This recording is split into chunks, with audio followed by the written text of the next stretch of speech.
sucker for love. And in this world full of suckers, you fit mine like a glove. The fit is perfect with nobody above, yeah. The clock's ticking as the time flies by. We in two different worlds, but living the same life. Two different dreams, you make me feel so alive. Need you by my side, need you by my side. Just a power couple daily blowing off steam. Making love to you so damn seamlessly. We be doing it so damn frequently. Easy cause we on the same damn frequency. Take it to the Sunset Boulevard. Tell mama says she wanna tag along. She don't care if it's right or if it's wrong. Yeah, we'd always get along. Even through the downs, gotta stay strong. Now we singing the same song. All I ever get is think about you. I think about you daily. So baby girl, don't play me. All I ever get is think about you. They call me Dan, the Lakers fan. And I got a master plan for the Lakers back to the promised land. Spread the vision through my people, cause we fans are equal. When we reach 20K subs, yeah, we gon' drop a sequel. Another Laker anthem track, watch me run it back. Got the keys to the city where my Laker jet. What up, Laker family? It's your boy DTLF back with another pregame live stream as the Lakers get set to face the Pelicans. New Orleans Pelicans are riding up on us on town. Or matter of fact, we're going to their house. My bad. Yeah, road trip not over. Matter of fact, not only is it not over, but we got another back-to-back. We got one tonight, and we got one tomorrow night versus the Milwaukee Bucks, man. I'll tell you something. NBA got to do away with these back-to-backs. This is why people are getting hurt. This is why Austin Reeves already suffered a strained groin this season. This is why a lot of the injuries are happening. And matter of fact, talking about injuries, there is no Zion Williamson for the Pelicans. All right, no Jordan Poole. So, again, this is another one of those games that could be like a trap game, but the Lakers should be able to win it, okay? They should. And I will give you guys an update on Adu Theory. What's up, Solo? Good to see you, man. Joe. How you doing, my friend? Good to see you all. Fried Pelicans wings tonight? Hopefully, bro. Hey, listen. Hopefully, we're able to do that for sure.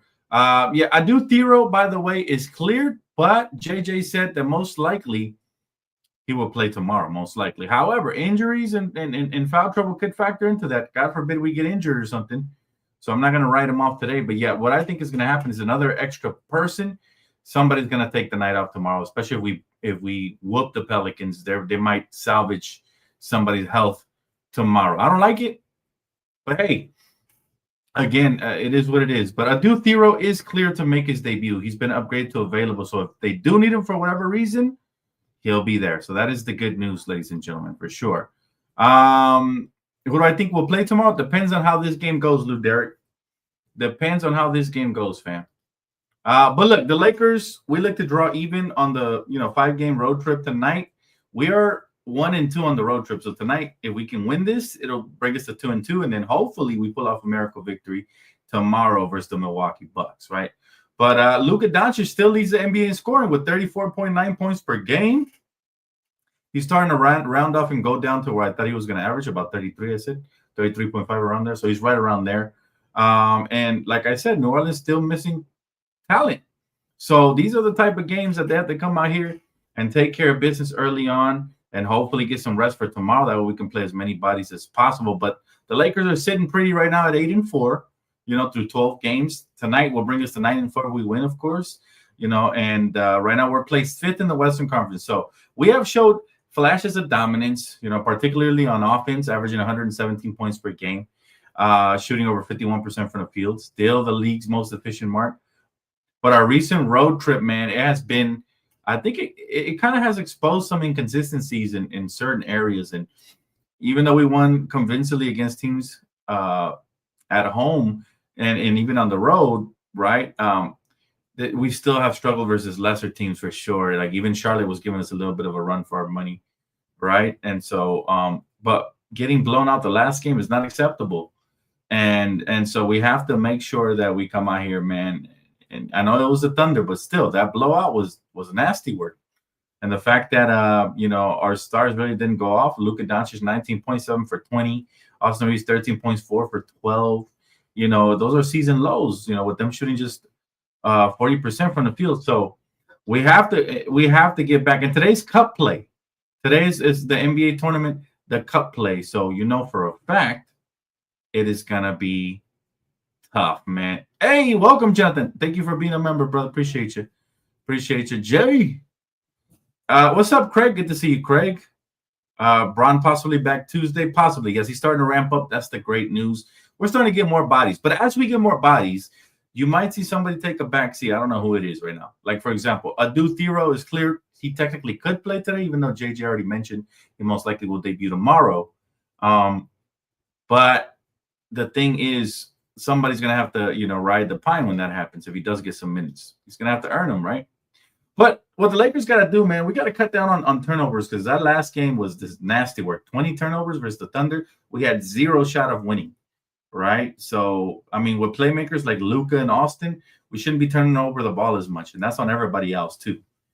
So, yeah, man. And we also have to sharpen that defensive intensity, guys, because despite the solid overall defense, the lapses allowed against OKC, I think definitely, like I said, showcase some things that could be a detriment to us down the stretch, right? But we have to leverage our depth and our health, as best as possible. Again, LeBron hopefully progressing after full contact practice with the G League affiliate South Bay Lakers.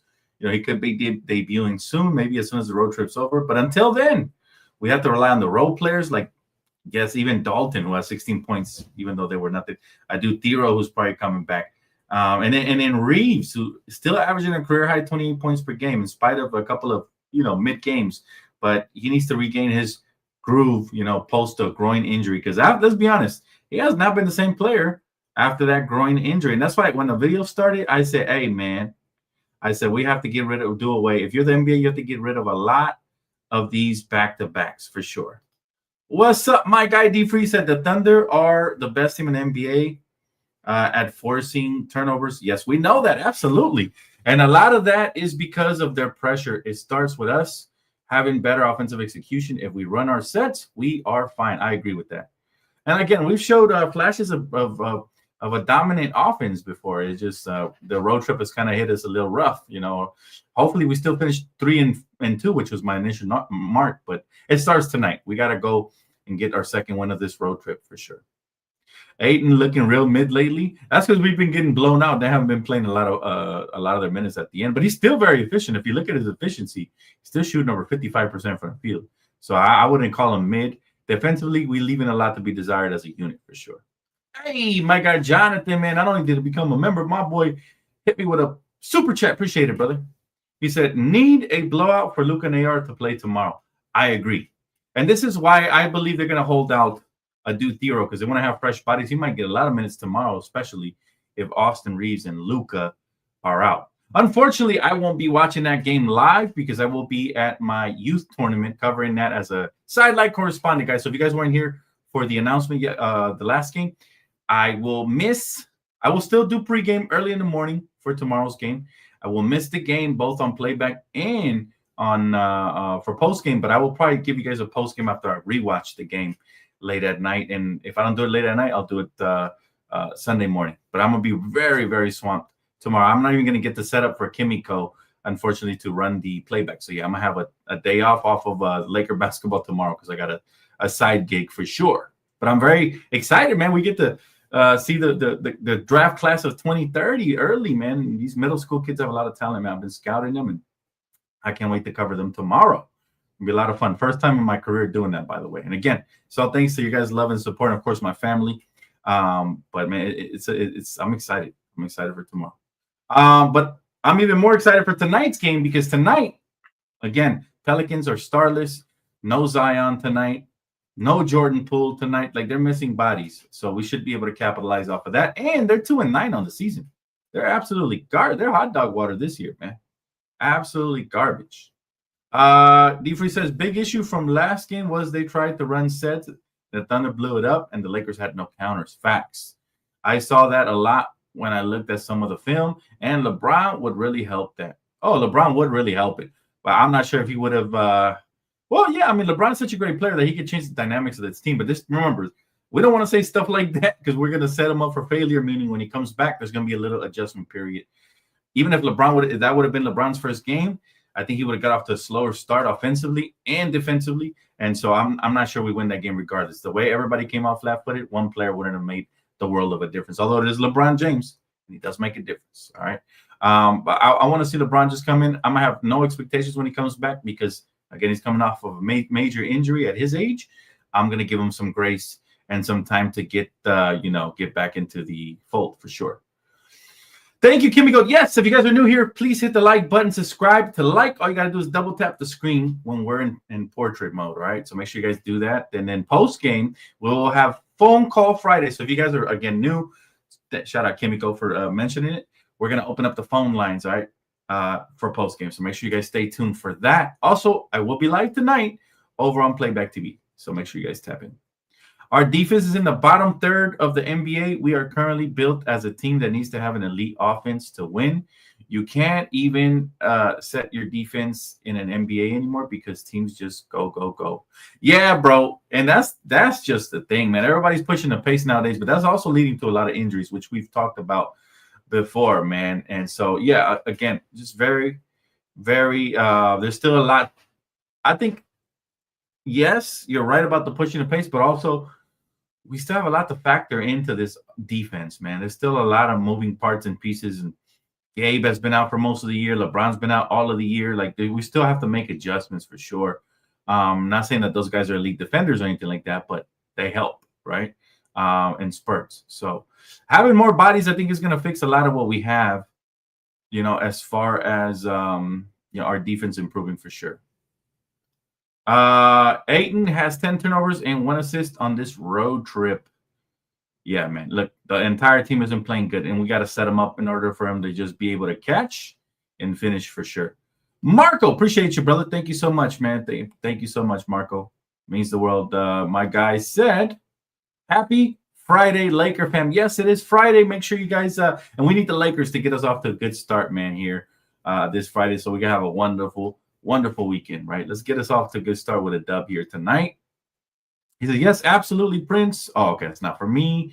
Let's see. My guy said, yeah, I think they lose that game even with LeBron, and I do think they're going to lose some games, and the sky will be falling when he returns as he gets his reacclimated. Yes, but that's why people like me and D-Free are here in our respective channels, because we try to bring some perspective to the whole chaos, because it's all, bro, let me tell you something. I was dealing with people saying Austin Reeves should get traded because he doesn't show up in big games.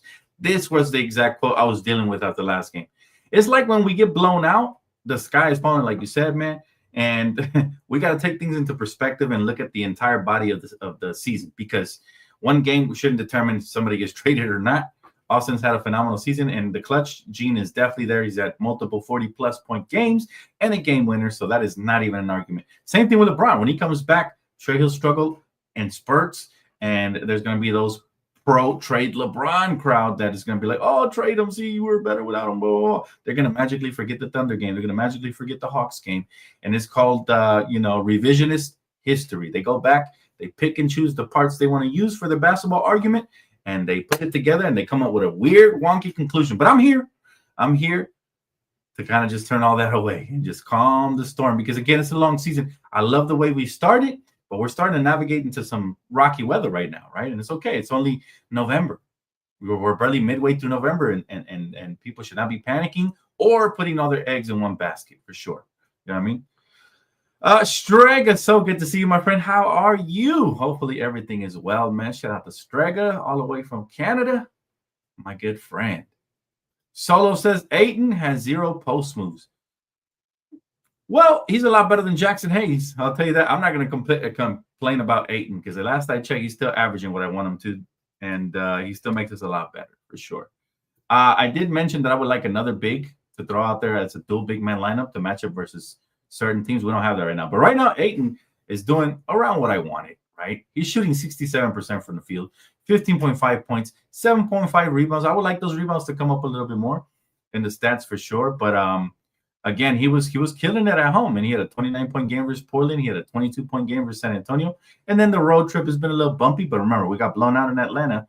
He only played 20 minutes in Atlanta, so that's why he only got 11 points and 5 rebounds. That's going to hit his averages a little bit. Then in Charlotte, he had 14 and 6, a little bit better, you know. But then again, we got blown out in OKC, so he only played 26 minutes. So that all factors into it, man. It all factors into everything. I personally, for what we cannot realistically, we cannot complain about Ayton for the price we got him, bro.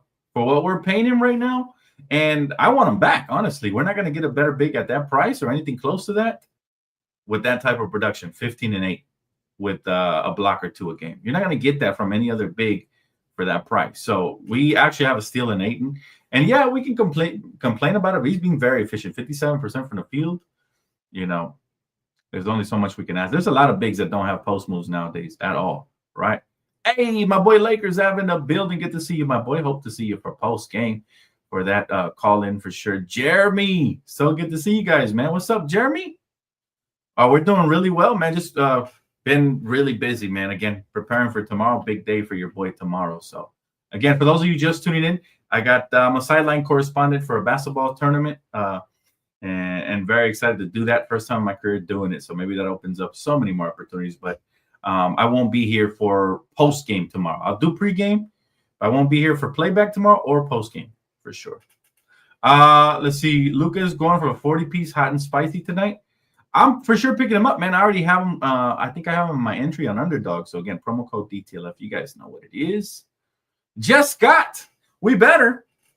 Just Scott. We absolutely better win tonight. This is a must win. Okay, the Pelicans are 2-9.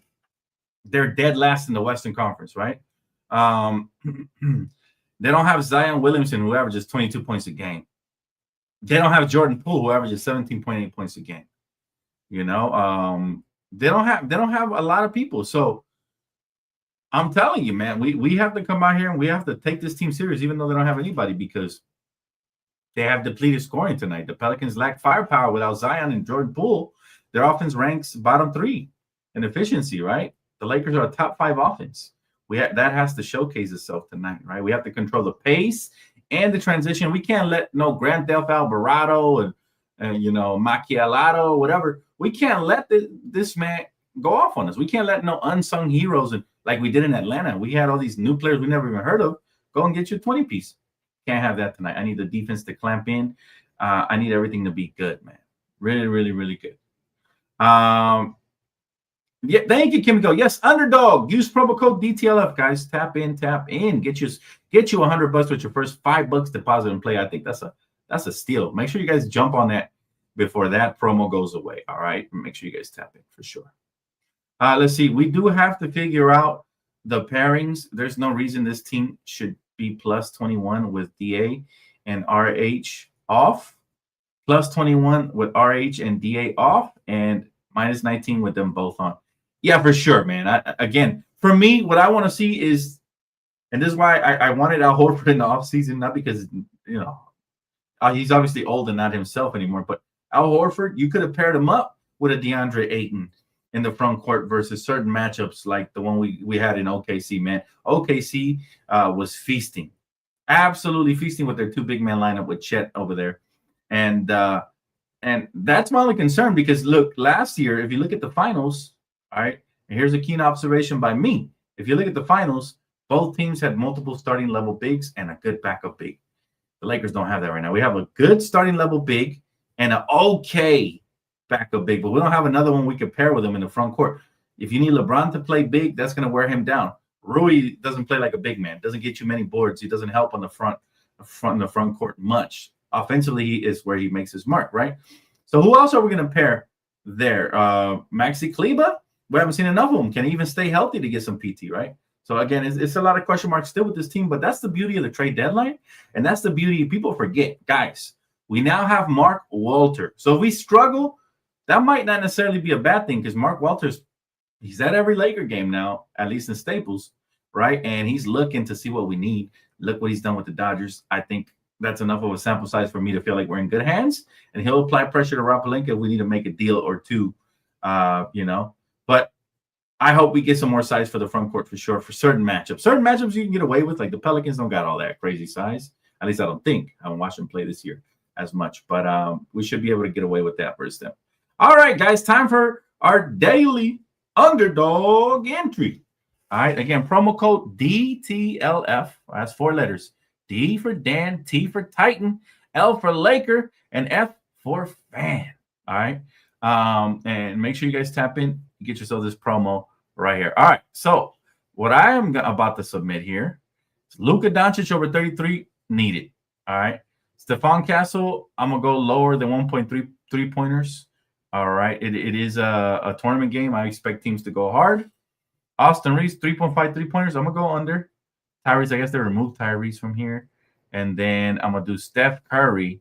Not to be confused with Aisha. I know they both look extremely feminine, but yeah, Steph Curry under 4.5 threes. That is going to be my entry for tonight's ball game. Make sure you guys tap in. Again, promo code DTLF. And there you have it. There you have it. Again, higher for Luka, lower for Giannis on threes. I don't think he hits one. If he does, hey, so be it. Lower for Castle on 2 threes, and lower for Austin Reeves on 3.5 threes. And then again, lower for Steph on the 3.4 right there. All right. There you have it. There you have it, guys. There you have it. I'll take a couple comments and questions and concerns and all that good stuff. Let's see. Dan, have you ever balled out at Echo Park? I hear so many guys play there. Echo Park sounds familiar. Is that in Los Angeles? I might have. I've been in a lot of parks, bro. I lost track. Especially in my prime, I was cooking in every park, man. I was cooking. I wish I was, bro. I didn't look when I first came into the YouTube game. I don't know there was money in this, man. I don't know I can make this a career. You know what I mean? And so if I would have known that, man, I'm a street ball legend. Though while I was cooking, I for sure have over 1,000 game winners under my belt. I'm not even kidding. And all the games I played in my life in street ball and the tournaments and the rec leagues and everything, I for sure have over 1,000 game winners. I wish I had recorded it. I wish I told one of my boys to pick up the camera and recorded it, because I would have been a lot bigger on YouTube if it wasn't for that. I probably would have been recruited by one of them and one, maybe not and one, but all his life, street ball tours, you know. But YouTube has evolved tremendously, man, and I eventually want to get back into that, you know, making time to record myself playing basketball for sure, man. I'm a point guard, yes. 6-foot point guard, yes, sir. What do I think about Steph Curry leaving Under Armour? That's a good question, bro. I think Under Armour is trash. I never once stepped into their store in the mall. That's the one store I skip over. I go to Nike. I even go to Adidas. I'm not the biggest Adidas fan, but they got some cool stuff. I always skip Under Armour. They got some of the ugliest gear and shoes ever. I'm a Nike guy, right? So I think Curry was smart to leave Under Armour because there ain't nobody buying them shits. You know, if you a swaggerless star like Curry who just made his mark on shooting threes, you need to sign with Nike, because Nike will bring your swagger up a little bit, even make you look, dare I say, cool. Nike is just dope like that. Under Armour, you can't mix corny with corny. You got Curry already all-time corny player, and then you got, you got Under Armour super corny. I don't know. I thought it was a gimmicky ass brand for sure. But yeah, I think he made a smart business decision for himself, whether he does his own independent thing or whether he goes with Nike, which I think is the best move for him, for sure. And I don't like Curry. I'm just being honest, you know. Thank you. Hey, Ortega, thank you, brother. Oh, man, I appreciate that, man. None of it's possible without you guys, man. So thank you, guys. Seriously, the love is awesome. What's up, my guy, David? Good to see you, my brother. Good to see you, my brother. How you doing tonight, man? Hey, better late than never, David. Better late than never. And by the way, shout out to David, man. He always gifting out memberships to the community, bro. You're goated, David. Got to play this clip for you one time. I want to thank you for becoming a member. On DTLF's channel, we're a family, and together, we win.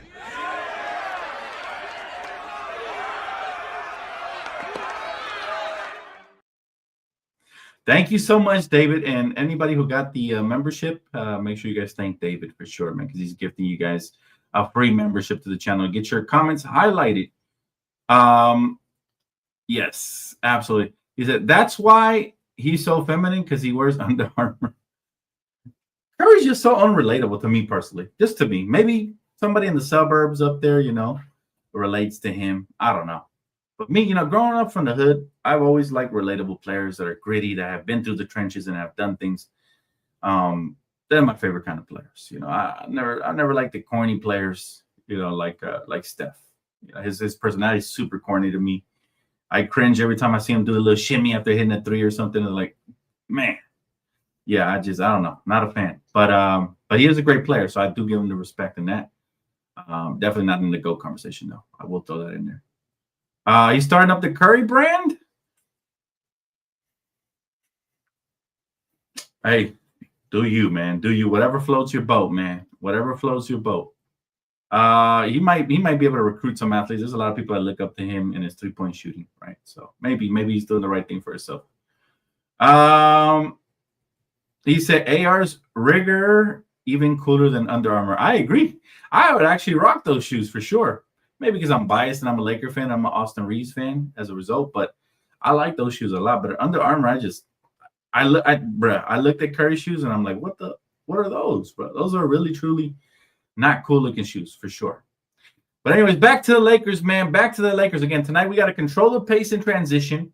Okay. We can't let these newcomer New Orleans Pelicans shine. I'm talking about the no names. Like we can't make Grand Theft Alvarado look like Grand Theft Auto 6, all shiny and polished and exciting, right? We got to make sure we stop them, especially in transition.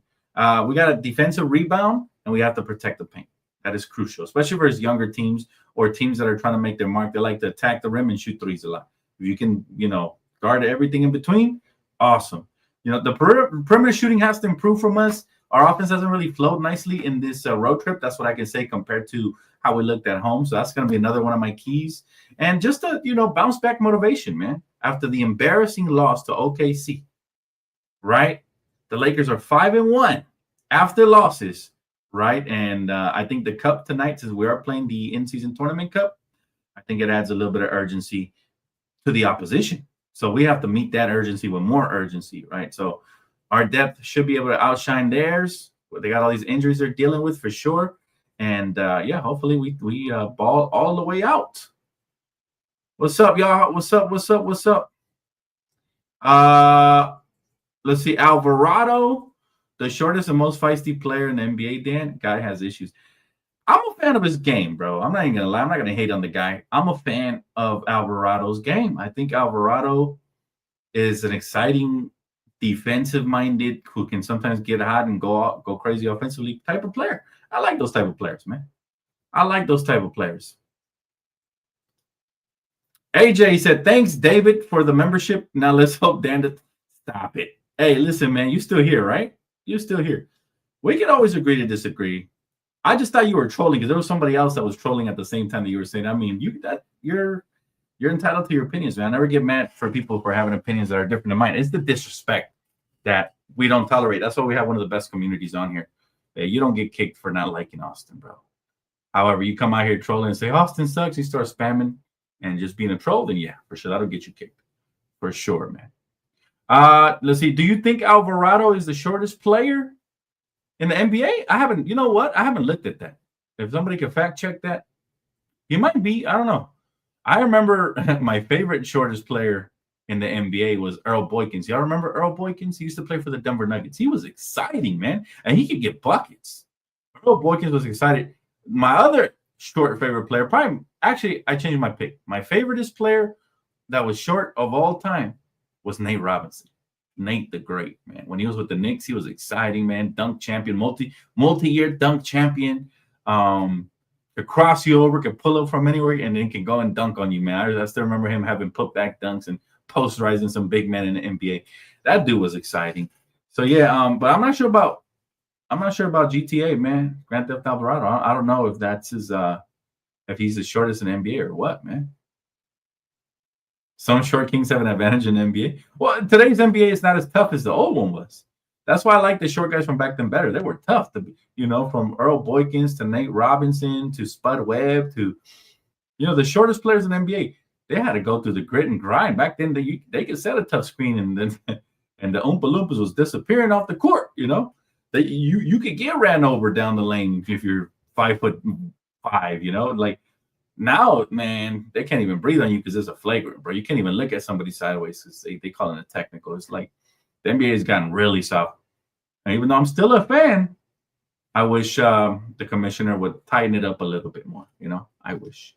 But yeah, man, it's crazy.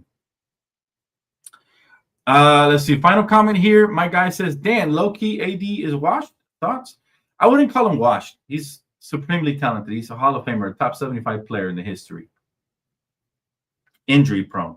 is what I'm calling him. And that is the reason I wanted to get off that contract and trade him away for some value while he still had it. And I think Rob Pelinka's, can you imagine if we were going through these injuries?